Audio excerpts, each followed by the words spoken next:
आदरणीय विपक्ष ने अपने विचार में चर्चा, आरोप भी लगाए, प्रति आरोप भी लगाए। अच्छी बात है, आरोप लगाना आपका धर्म है, लेकिन कुछ आरोप के साथ शाबाशी भी देते, कहने ये अच्छा काम हुआ है। मैं ये कह सकता हूं कि हमारी सरकार आते ही जो बजट आपको मिला है, ऐसा पहला बजट कभी नहीं आया। मेरा भी तीसरी बार यहां आने का। आदरणीय, हम सब की सोच है, अपन चाहते हैं कि किसी भी तरीके से अंतिम छोर में बैठा हुआ मेरा भाई, उस सब का कल्याण हो। क्योंकि कोई भी विद्यार्थी परीक्षा देता है तो उसकी सोच होती है कि मैं कंपटीशन में आगे आऊं, और अपनी सबकी सोच है कि अपन आम जन का दिल कैसे जीते, उनको लोग कल्याणकारी योजनाओं से कैसे जोड़ें। ये हर एक की भावनाएं होती और आपकी भी होनी चाहिए। लेकिन विगत सरकार में आप थे, हो सकता है आप में ये सोच नहीं आई होगी, तब हम यहाँ आ गए, आप वहाँ पधार गए। माननीय, उक्त अंतिम व्यक्ति के मतदाताओं द्वारा ही आज अपन सब इस पवित्र सदन के अंदर विराजे हैं। उन्होंने बहुत बड़ा विश्वास अपने में किया है और हम सब का दायित्व बनता है कि उनके विश्वास पे हम सब खरे उतर के उनकी हर योजना का काम, उनकी हर सोच को पूरा कर सके। माननीय सभापति महोदय, देश के प्रधानमंत्री आदरणीय नरेंद्र मोदी जी के कुशल नेतृत्व में विगत वर्षों में देश ने एक अद्भुत प्रगति की है। हाल ही में 2025 और 26 का केंद्र का बजट, ये बजट जन केंद्रित और विकासोन्मुखी बजट है। माननीय, मैं वित्त मंत्री श्रीमती निर्मला सीतारमण जी को उनके 8वें बजट के लिए बधाई देते हुए, बजट देश की आर्थिक प्रगति और सामाजिक कल्याण की दिशा में एक महत्वपूर्ण कदम है। आदरणीय, ये बजट राजस्थान समेत देश के सर्वांगीण विकास की दिशा में एक सहायक कदम होगा। आयकर सुधार में मध्यम वर्ग के क्रय शक्ति बढ़ाने के लिए आयकर छूट 6 लाख से 12 लाख देना एक स्वागत योग्य है कि आम मध्यम व्यापारी, मध्यम वर्ग का आदमी, हर आदमी को बहुत बड़ा बेनिफिट मिला है। ये बजट न केवल परिवार को राहत देगा बल्कि अर्थव्यवस्था को भी गति प्रदान करेगा। आदरणीय, हम सब की सोच है कि देश हमारा प्रथम, हमारा मूल मंत्र कि हमारा देश प्रथम हो। माननीय सभापति महोदय, प्रदेश में औद्योगिक विकास के लिए अपार संभावनाएं हैं। प्रदेश की अर्थव्यवस्था अच्छे लक्ष्य तक पहुंचे, ऐसी हम सब की सोच है। इसको साकार करने के लिए माननीय मुख्यमंत्री भजन लाल जी ने rising Rajasthan noble investment summit की उनकी दूरदर्शी सोच का सफल उदाहरण आया है। आदरणीय, साथ ही माननीय मुख्यमंत्री जी ने 35 लाख करोड़ रुपए के निवेश की मजबूत बुनियादी रखी है। माननीय सभापति महोदय, प्रदेश के माननीय पूर्व मुख्यमंत्री का भी एक लक्ष्य था और सोच थी। उनके नेतृत्व में तत्कालीन राज्य सरकार ने पहली बार इस योजना के माध्यम से राजस्थान को सर्वसज्ज बनाने की एक महत्वाकांक्षा विजन प्रस्तुत किया था। लेकिन दुर्भाग्य हुआ कि विगत सरकार के समय राजनीतिक लाभ के कारण इस परियोजना को अटकाया जाता रहा। ये क्यों अटकाया गया, ये सोच विपक्ष के माननीय सभी सदस्यों को सोचना है। माननीय सभापति महोदय, राजस्थान प्रदेश सदियों से जल संचयन और जल संरक्षण की परंपरा रही है।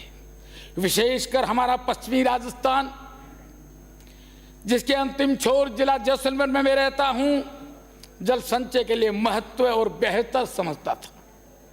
वहां पानी मांगा जाता था तो आदरणीय सभापति जी घी का लोटा दिया जाता था। पानी इतना अमूल्य था। आदरणीय उस सोच के साथ माननीय मुख्यमंत्री जी ने ये प्रयास किया गांव और ढाणी में बसे लोगों की पेयजल व्यवस्था सुलभ हो। जल जीवन के मिशन के रूप में विगत सरकार को हर घर हर नल्ले पहुंचाने का बड़ा अवसर मिला था। दुर्भाग्य हो से उन्हें इसे शुरू करने का अपना कीमती समय जाया किया।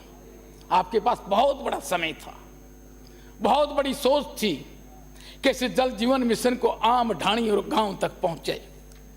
कार्य शुरू किया तो ये बहुत सारे घोटाले आदरणीय हुए और उसका मैसेज, उस प्रदेश पूरे का मैसेज देश में बदनामी के लिए हुआ। ये आप और हम आम जन को पता हो गया है। माननीय हम सवा अब हमारी सरकार इस स्थिति को सुधारने के लिए जुटी है। आदरणीय जैसलमेर एक अलग जिला है और मानव पेयजल के लिए आपने इस जल जीवन में 55 लीटर दिया है। आदरणीय हम पशुपालक हैं, हम चाहते हैं कि हम भी पिए और हमारे पशु भी प्यासे नहीं रहे। लेकिन जिस योजना के हिसाब से 55 लीटर पानी मिलेगा उसमें पशुधन को भी जोड़ा जाए ताकि हमारा पशु भी वहां प्यासा न रहे। माननीय सभापति महोदय, गत सरकार के समय प्रदेश ऊर्जा के क्षेत्र में अंधेरे में डूबा था। कोयले की कमी, ऐसी विकट परिस्थितियों में हमारी सरकार ने सेवा का दायित्व संभालने के साथ केंद्र सरकार के माननीय नरेंद्र मोदी जी के मार्गदर्शन में छत्तीसगढ़ सरकार से सामान्य बिठाकर कोयला लेकर थर्मल इकाइयों को शुरू करवाया। ये आप और हम सबको पता है। माननीय सभापति महोदय, हम चाहते हैं ऊर्जा के क्षेत्र में आदरणीय जैसलमेर को विशेषकर सोलर में आपने चुना है, हम उसका स्वागत करते हैं। माननीय निवेदन करना चाहता हूं कि जैसलमेर एक ऐसा क्षेत्र है कि पूर्व में बहुत सारी सेटलमेंट की भूलें हैं।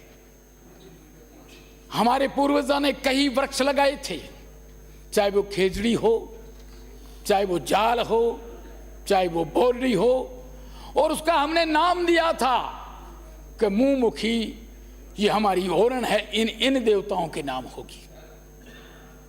और गांव के अंदर इस प्रकार के आघोर थे, तो तालाब हो चाहे पशु वितरण के लिए जगह हो। लेकिन भूल इतनी रही आदरणीय कि उसको सेटलमेंट के रिकॉर्ड में हम दर्ज नहीं करा पाए। चाहे उसको शिक्षा की कमी समझो, चाहे हमारी खुद की भूल समझो, तो मैं निवेदन करना चाहता हूं सोलर आएगा। बहुत बड़ा क्षेत्र राजस्थान में जैसलमेर जिला है, अब लगाइएगा, हम स्वागत करते हैं। लेकिन हम ऐसी जगह चॉइस आपको देना चाहते हैं जहां इस प्रकार का ओरण विद्यमान नहीं हो। बगैर ओरण विद्यमान के भी हमारे पास जमीन है और आपके पास उसका रिकॉर्ड है।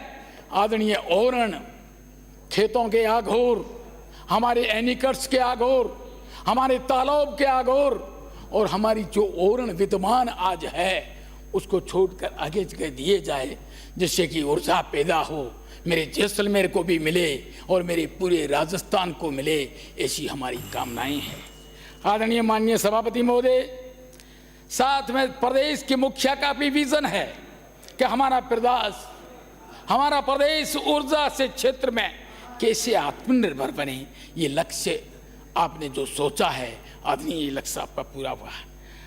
आने वाले वक्त में हमने 1000, 10,000 किसानों को कृषि कनेक्शन भी दिए, 5,06,000 घरेलू कनेक्शन भी दिए। क्योंकि मेरा क्षेत्र बहुत लंबा है, क्षेत्रीय आबादी है। मैं धन्यवाद देता हूं माननीय मुख्यमंत्री जी को और माननीय देश के मुखिया आदरणीय नरेंद्र मोदी जी को, जिन्होंने इस सोच के साथ देखा कि क्षेत्रीय आबादी के गांव को लाइट कैसे पहुंच सके। आज हम खुशहाल हैं, हर घर उजाला है, और जब सीमांत पे हम खड़े रहते हैं तो आम जगह तक ये लाइट लगती है कि कहीं ये शहर तो नहीं है। इसलिए मैं बारंबार धन्यवाद देता हूं माननीय मुख्यमंत्री जी को। आदरणीय, विशेषकर मैं धन्यवाद देता हूं, अभी आदरणीय पूर्व सीनियर सदस्य ने कहा था कि एक भी ऐसा जीएसएस बताओ जो पूर्णिमा में दावे के साथ कह सकता कि मेरे यहाँ से 2 जीएसएस काम सुचारू और चालू भी हो गया है, दूसरे भी जीएसएस आने वाले समय में होंगे। आदरणीय सभापति जी 2 मिनट और दीजिए ताकि थोड़ा सा पेपर बताऊं, ये मेरी विशेष व्यथा है। आदरणीय, हम चाहते हैं, अभी बातें हुई कि गत सरकार के समय पेपर लीक, नकलबाजी, हमने उस पर अंकुश लगाया और आदरणीय इस चीज को सोच किया। आज एक भी ऐसा कोई नकल गिरोही नहीं पकड़ा और कोई परीक्षा स्थगित नहीं हुई। ये सबसे बड़ा काम है। आदरणीय थोड़ा सोचना ही पड़ेगा। आदरणीय, आप और हम सीट बिल्कुल नजदीक हैं, इसलिए थोड़ा मेरी तरफ भी ध्यान रखो। हरिओम। आदरणीय, हम चाहते हैं कि जिस हिसाब से आज सरकार की जो प्रोग्रेस हो रही है, सरकार के जो काम हो रहे हैं, उसमें से विशेषकर सड़क निधि के लिए निवेदन कर रहा हूं। आदरणीय, आपने सड़कें हमें दी और पूर्ति बजट की जो सड़कें घोषणा भी, उसका कार्य भी हुआ, लेकिन एक निवेदन आदरणीय और कर सकता हूं। जैसलमेर, मैंने पूर्व में भी कहा है, ये क्षेत्रीय आबादी का क्षेत्र है। कोई भी नजदीक का गांव, चाहे 2 जिला हो चाहे दूसरा नजदीक का जिला हो, वो यदि 5 किलोमीटर लाइट ले जाएगा तो 5 गांव जुड़ जाएंगे, और 5 किलोमीटर जैसलमेर जिले में जाएगा तो उनका 1/4 भी वहां तक नहीं। आदरणीय सभापति महोदय, मैं चाहता हूं कि जैसलमेर के लिए एक विशेष पैकेज दिया जाए दूरी के हिसाब से, क्योंकि जैसलमेर आपका कमाऊ जिला है, चाहे वो लाइट के हिसाब से हो, चाहे आपके खनिज के हिसाब से हो, चाहे आपके उद्योग के हिसाब से हो। मेरा निवेदन है जैसलमेर के लिए विशेष पैकेज रखा जाए। आदरणीय सभापति महोदय,